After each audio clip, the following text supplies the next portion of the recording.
पंजाब के सरकारी मुलाजमां लई वड्डी खुशखबरी। पंजाब कैबिनेट ने 6वें पे कमीशन नूं दित्ती मंजूरी। 1 जुलाई तो लागू होगा पे कमीशन। जनवरी 2016 तो मिलेगा लाभ।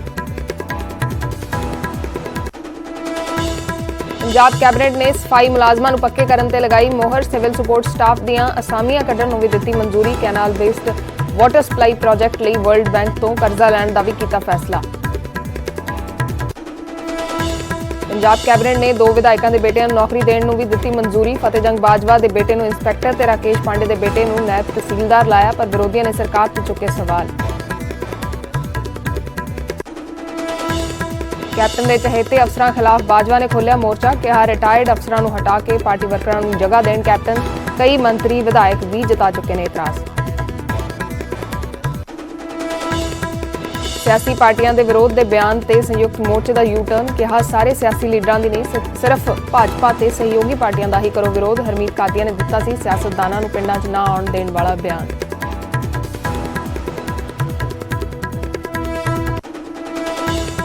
नहीं रहे महान एथलीट ते फ्लाइंग सिख मिल्खा सिंह। 91 साल की उम्र च पीजीआई च लए आखिरी साह। कोरोना पॉजिटिव सन मिल्खा सिंह।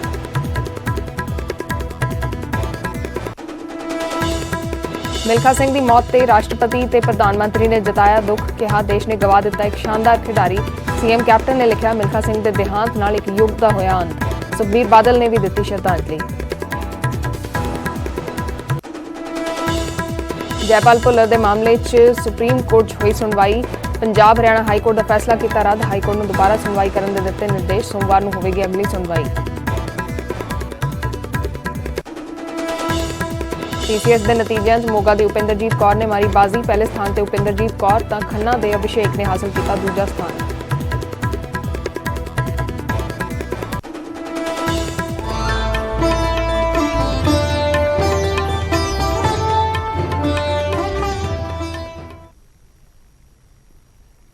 सत श्री अकाल। न्यूज़ 18 पंजाब हरियाणा हिमाचल देख रहे दर्शकों का स्वागत। मैं हाँ अर्शदीप संधू। शुरुआत करते हैं अज की वड्डी खबर के नाल। पंजाब के मुलाजमां दे लई वड्डी खुशखबरी है। पंजाब कैबिनेट वालों कल 6वें पे कमीशन को मंजूरी दे दी गई है।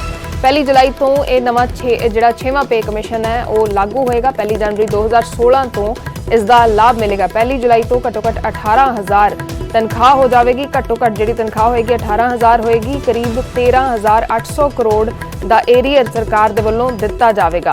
2 अक्तूबर दे विच ते जनवरी 2022 दे विच ये एरीयर मिलेगा। 2 बार दे विच एरीयर मिलेगा। पंजाब के मुलाजमां दे लई ये वड्डी खुशखबरी है। पंजाब कैबिनेट दे वलों 6वें पे कमीशन नूं मंजूरी दे दी गई है। 1 जुलाई तो लागू होएगा ते 1 जनवरी 2016 तो इसके एरीयर मिलणगे, इसका लाभ मिलेगा। घट्टो घट्ट तनख्वाह भी 18,000 होएगी।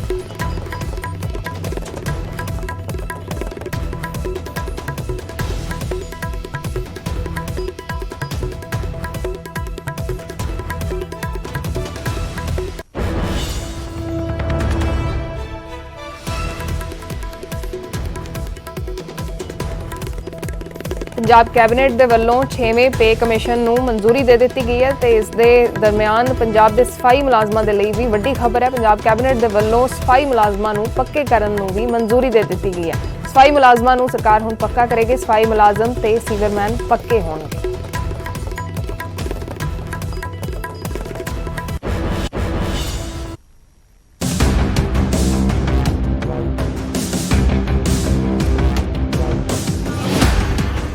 पंजाब के सरकारी मुलाजमां दे लई खुशखबरी है।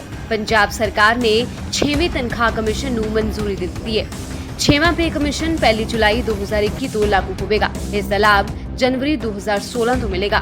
पे कमीशन दीआं सिफारिशां मनण नाल सूबे दे 5,40,000 मुलाजमां अते रिटायर्ड मुलाजमां नूं फायदा मिलण जा रहा है। सरकार के इस फैसले नाल 1 जुलाई तो हरेक मुलाजिम की घट्टो घट्ट तनख्वाह 18,000 रुपए होगी, जो कि हुण तक 6,950 रुपए सी। कर्मचारियों को 13,800 करोड़ रुपए का एरियर मिलेगा, जिसका भुगतान अक्तूबर 2021 और जनवरी 2022 च 2 बराबर किश्तां च किया जाएगा। कुल मिला के सरकार 13,800 करोड़ का एरियर देगी। तनख्वाह और पेंशन च 2.59% का वाधा किया गया। ये पे कमीशन ਦੀਆਂ ਸਿਫਾਰਿਸ਼ਾਂ 10 ਸਾਲ ਵਾਸਤੇ ਹੁੰਦੀਆਂ। 5 ਸਾਲ ਗੁਜ਼ਰ ਚੁੱਕੇ ਹੈ पे कमीशन बैठी ਨੂੰ, ਉਹਨਾਂ ਦੀ ਰਿਪੋਰਟ ਹੁਣ ਆਈ ਹੈ। ਸੋ 5 ਸਾਲ ਦੇ ਜਿਹੜੇ ਏਰੀਅਰਸ ਦੇਣੇ ਹੈ ਉਹ 4.5 ਸਾਲਾਂ 'ਚ ਅਸੀਂ ਏਰੀਅਰਸ ਦੇ ਦਾਂਗੇ। ਜਿਹੜਾ ਹੁਣ ਇਸ ਵੇਲੇ ਰਵਾਂ ਸਾਲ ਹੈ, ਰਵਾਂ ਸਾਲ ਦੇ ਵਿੱਚ ਅਸੀਂ ਦੋ ਕਿਸ਼ਤਾਂ ਦੇ ਵਿੱਚ ਏਰੀਅਰਸ ਦੇਣੇ ਹੈ। ਤਕਰੀਬਨ 1400 1450 ਕਰੋੜ ਹਰ 6 ਮਹੀਨਿਆਂ ਬਾਅਦ ਉਹ ਏਰੀਅਰਸ ਜਿਹੜੇ ਹੈ ਉਹ 4.5 ਸਾਲਾਂ ਵਿੱਚ ਅਸੀਂ ਮੁਕੰਮਲ ਕਰ ਦਾਂਗੇ। ਇਸੇ ਤਰ੍ਹਾਂ ਘੱਟੋ ਘੱਟ ਪੈਨਸ਼ਨ ਵੀ 3500 ਤੋਂ ਵਧਾ ਕੇ 9000 ਰੁਪਏ ਮਹੀਨਾ ਹੋਣ ਜਾ ਰਹੀ ਹੈ। ਨਾਲ ਹੀ ਡੈਥ ਕਮ ਰਿਟਾਇਰਮੈਂਟ ਗ੍ਰੈਚੁਇਟੀ ਯਾਨੀ DCRG ਨੂੰ 10 ਲੱਖ ਰੁਪਏ ਤੋਂ ਵਧਾ ਕੇ 20 ਲੱਖ ਕਰ ਦਿੱਤਾ ਗਿਆ। ਜਿਹੜਾ ਪੈਨਸ਼ਨਸ ਦਾ ਨੈਟ ਜਿਹੜਾ ਇਜ਼ਾਫਾ ਹੋਇਆ ਹੈ ਹਰ ਸਾਲ ਦਾ, ਜਿਹੜਾ ਰੈਕਰਿੰਗ ਬੇਸਿਸ ਤੇ ਹੋਏਗਾ, ਉਹ 3920 ਕਰੋੜ ਹੋਏਗਾ। ਸੋ ਇਹਦਾ ਮਤਲਬ ਤਕਰੀਬਨ 4000 ਕਰੋੜ। ਔਰ ਇਹਦੇ ਨਾਲ ਜਿਹੜੇ ਟੋਟਲ ਏਰੀਅਰਸ ਬਣਦੇ ਆ ਪੈਨਸ਼ਨ ਦੇ ਤੇ ਸੈਲਰੀ ਦੇ, ਇਹ ਤਕਰੀਬਨ 13800 ਕਰੋੜ ਰੁਪਇਆ ਇਹ ਟੋਟਲ ਏਰੀਅਰਸ ਦਾ ਹੈਗਾ। ਕੁੱਲ ਮਿਲਾ ਕੇ ਮੁਲਾਜ਼ਮਾਂ ਦੀਆਂ ਤਨਖਾਹਾਂ ਅਤੇ ਪੈਨਸ਼ਨਾਂ 'ਚ ਦੁੱਗਣੇ ਤੋਂ ਵੀ ਵੱਧ ਦਾ ਵਾਧਾ ਹੋਣ ਜਾ ਰਿਹਾ ਹੈ। ਕੈਪਟਨ ਸਰਕਾਰ ਦੇ ਇਸ ਫੈਸਲੇ ਨੂੰ ਆਗਾਮੀ ਚੋਣਾਂ ਨਾਲ ਜੋੜ ਕੇ ਵੀ ਦੇਖਿਆ ਜਾ ਰਿਹਾ ਹੈ। Bureau report, news 18।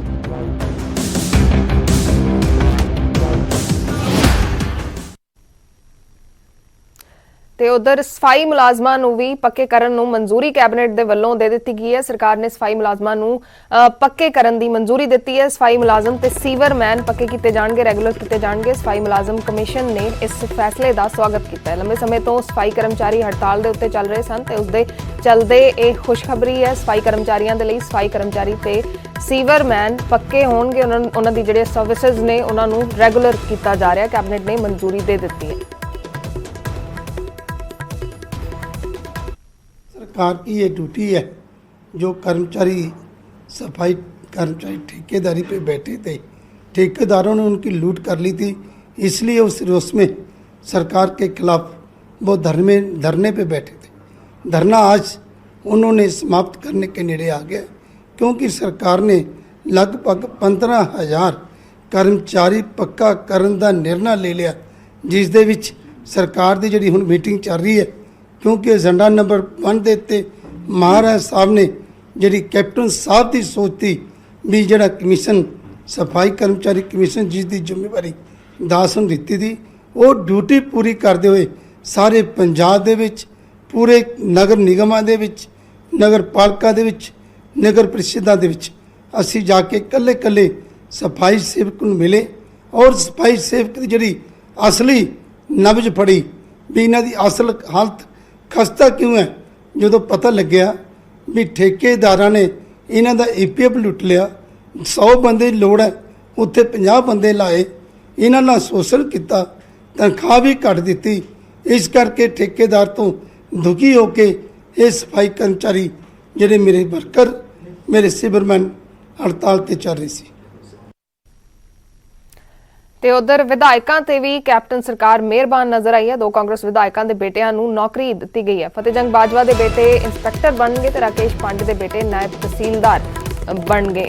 ਤੇ ਫਤਿਹਜੰਗ ਬਾਜਵਾ ਦੇ ਬੇਟੇ ਅਰਜੁਨ ਪ੍ਰਤਾਪ ਸਿੰਘ ਬਾਜਵਾ ਤੇ ਰਾਕੇਸ਼ ਪਾਂਡੇ ਦੇ ਬੇਟੇ ਪੀਸ਼ਮ ਪਾਂਡੇ ਨੂੰ ਇਹ ਜਿਹੜੀ ਨੌਕਰੀ ਉਹ ਦਿੱਤੀ ਗਈ ਹੈ। ਫਤਿਹਜੰਗ ਬਾਜਵਾ ਦੇ ਬੇਟੇ ਨੂੰ ਇੰਸਪੈਕਟਰ ਲਗਾਇਆ ਗਿਆ ਤੇ ਰਾਕੇਸ਼ ਪਾਂਡੇ ਦੇ ਬੇਟੇ ਨੂੰ ਨਾਇਬ ਤਹਿਸੀਲਦਾਰ ਲਗਾਇਆ ਗਿਆ। ਕੈਬਨਿਟ ਦੇ ਵੱਲੋਂ ਕੱਲ ਇਸ ਨੂੰ ਮਨਜ਼ੂਰੀ ਦਿੱਤੀ ਗਈ ਹੈ।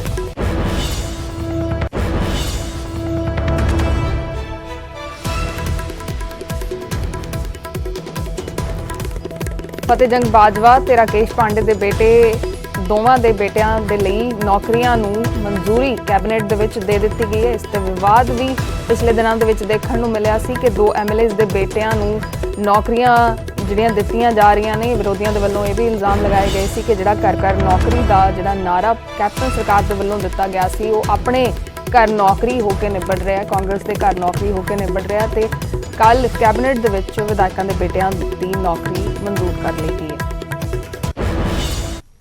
ਪੰਜਾਬ ਸਰਕਾਰ ਨੇ ਪੰਜਾਬ ਦੇ ਬੇਰੁਜ਼ਗਾਰਾਂ ਨਾਲ ਘਰ ਨੌਕਰੀ ਦੇਣ ਦਾ ਵਾਅਦਾ ਤਾਂ ਪੂਰਾ ਨਹੀਂ ਕੀਤਾ, ਪਰ ਇੱਕ ਗੱਲ ਦਾ ਮੈਨੂੰ ਅਫਸੋਸ ਹੈ ਕਿ ਆਪਣੀ ਕੁਰਸੀ ਬਚਾਉਣ ਵਾਸਤੇ ਅੱਜ 2 ਐਮਐਲਏ ਸਾਹਿਬਾਨ ਨੂੰ ਕੈਬਨਿਟ ਨੇ ਸਾਰੇ ਨਿਯਮਾਂ ਨੂੰ ਛਿੱਕੇ ਟੰਗ ਕੇ ਇੱਕ ਐਮਐਲਏ ਦੇ ਬੇਟੇ ਨੂੰ ਇੰਸਪੈਕਟਰ ਦੀ ਔਰ ਇੱਕ ਐਮਐਲਏ ਦੇ ਬੇਟੇ ਨੂੰ ਨਾਇਬ ਤਹਿਸੀਲਦਾਰ ਦੀ ਨੌਕਰੀ ਦਿੱਤੀ ਔਰ ਦੋਨਾਂ ਦਾ ਆਧਾਰ 1987 ਦੇ ਵਿੱਚ ਹੋਈਆਂ ਘਟਨਾਵਾਂ ਨੂੰ ਬਣਾਇਆ ਗਿਆ।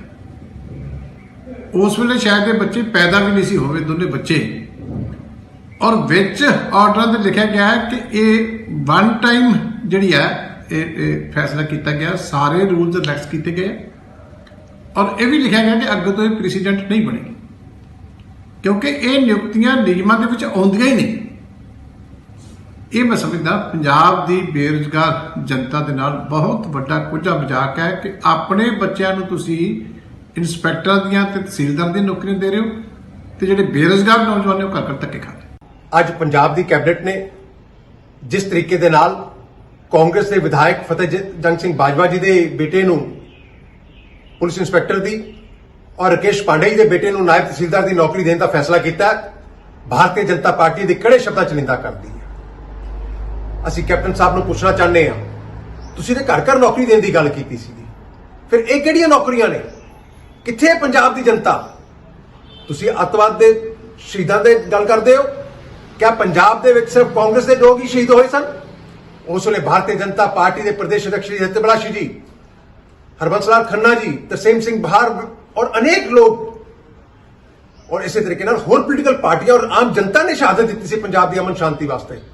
ਤੁਸੀਂ ਉਹਨਾਂ ਨੂੰ ਭੁੱਲ ਗਏ ਹੋ? ਬੜੇ ਸ਼ਰਮ ਦੀ ਗੱਲ ਹੈ।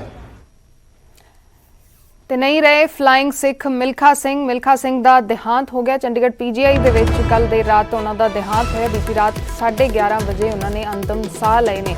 Corona positive Milkha Singh corona positive ਸਨ। ਉਸ ਤੋਂ ਬਾਅਦ ਉਹਨਾਂ ਨੂੰ ਡਿਸਚਾਰਜ ਹਸਪਤਾਲ ਤੋਂ ਕਰ ਦਿੱਤਾ ਗਿਆ ਸੀ, ਲੇਕਿਨ ਉਸ ਤੋਂ ਬਾਅਦ ਫਿਰ ਉਹਨਾਂ ਨੂੰ ਸਿਹਤ ਸੰਬੰਧੀ ਦਿੱਕਤਾਂ ਆਈਆਂ, ਕੋਰੋਨਾ ਕੰਪਲਿਕੇਸ਼ਨਸ ਹੋਈਆਂ।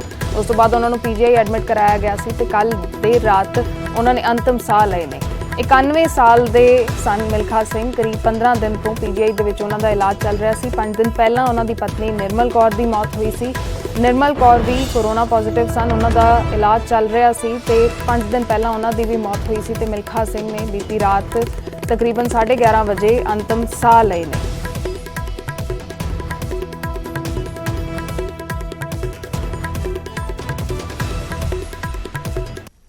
मिल्खा सिंह अब इस दुनिया में नहीं रहे। एक स्वर्णिम युग का अंत हो गया।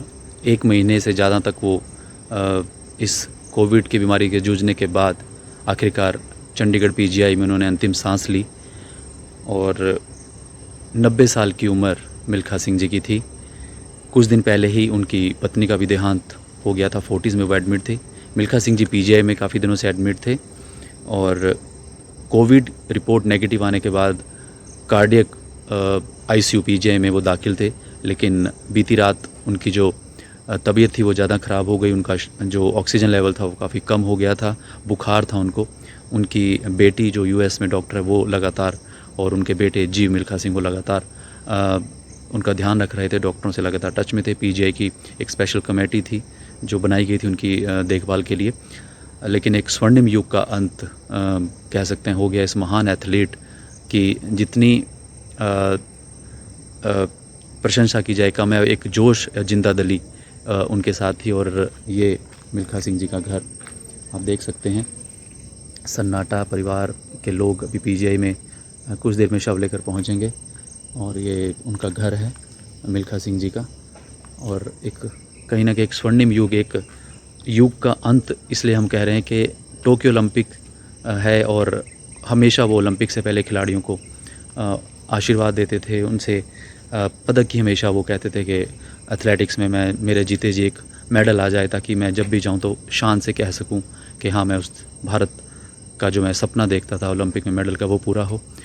और 1960 रोम ओलंपिक में जब वो चौथे स्थान पर आए तो एक नया पदक नहीं जीत पाए, लेकिन एक नई ऊंचाई भारतीय एथलेटिक्स को उन्होंने दी और एशिया का सबसे तेज़ धावक वो बने। और उसके बाद जो पीढ़ियाँ दर पीढ़ियाँ थी, आप 1950 की बात करें, 1960-80 दशक और भाग मिल्खा भाग की जो मूवी आई उसमें उनको स्ट्रगल देखा, तो आप सोचिए कि कई पीढ़ियाँ उनको जान पाई, और इसलिए वो पूरे भारत में नहीं पूरे दुनिया भर में उन्होंने अपना जो रुतबा, अपना नाम कमाया। उनकी दिनचर्या थी गोल्फ़ क्लब चंडीगढ़ में जाना, क्योंकि उनके जो बेटे हैं वो गोल्फ़र थे। और हमने कई बार भी पूछा कि जीव आखिर एथलेटिक में क्यों नहीं गए, तो उन्होंने कहा कि जब बेटे का झुकाव जिस फील्ड में था, जिस खेल में था, वो गए और पूरी दुनिया भर में वो घूमे। और उनकी जो पत्नी निर्मल मिल्खा सिंह, वो एक जोड़ी थी, दोनों का एक सबब था ज़िंदगी जीने का। और ये भी सहयोग देखिए कि 4-5 दिन पहले उनकी पत्नी की डेथ हुई और उसके बाद महान एथलीट मिल्खा सिंह इस दुनिया को छोड़कर चले गए। वीडियो जर्नलिस्ट सनी के साथ उमेश शर्मा, न्यूज़ 18। ਤੇ ਵਧੇਰੇ ਜਾਣਕਾਰੀ ਦੇ ਲਈ ਸਾਡੇ ਸਹਿਯੋਗੀ ਉਮੇਸ਼ ਸ਼ਰਮਾ ਫੋਨ ਲਾਈਨ ਤੇ ਜੁੜੇ ਨੇ।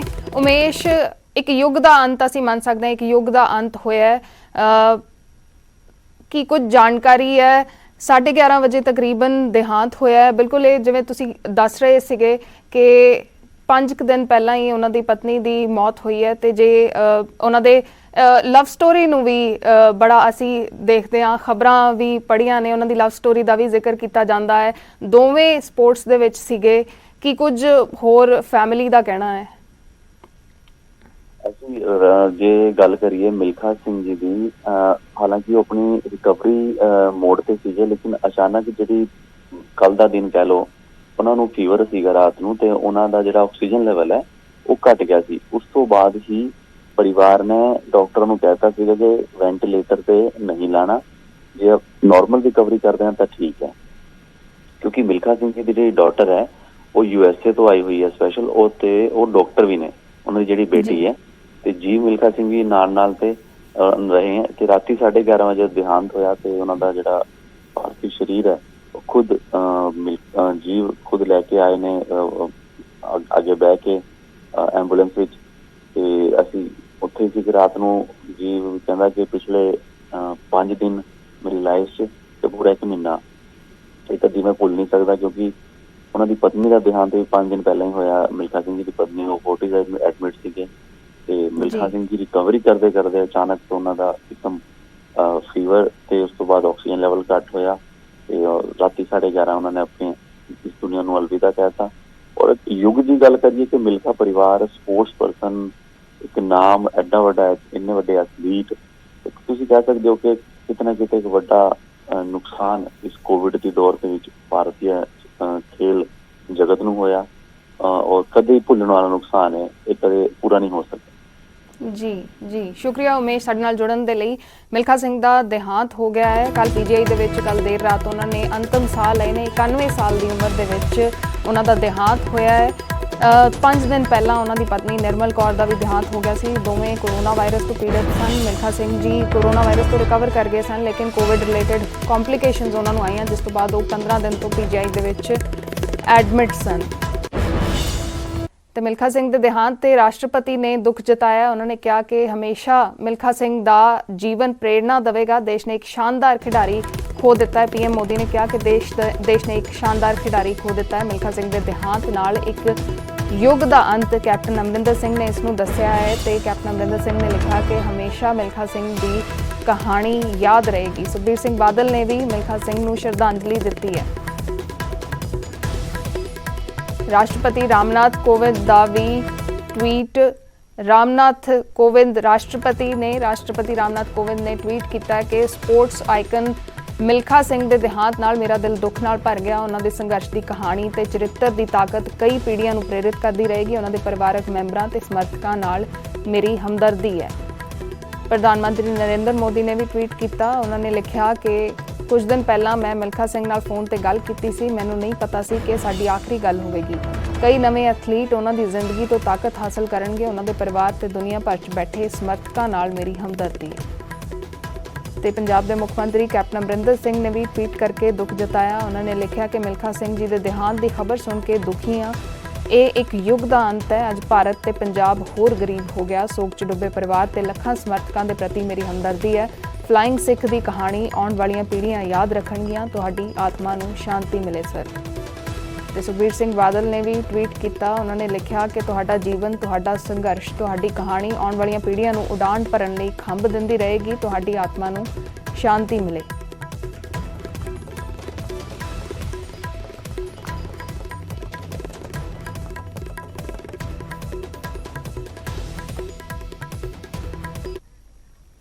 ਤੇ ਫਿਲਹਾਲ ਵੇਲਾ ਇੱਕ ਛੋਟੇ ਜਿਹੇ ਕਮਰਸ਼ੀਅਲ ਬ੍ਰੇਕ ਦਾ, ਮਿਲਦੇ ਹਾਂ ਬ੍ਰੇਕ ਤੋਂ ਬਾਅਦ।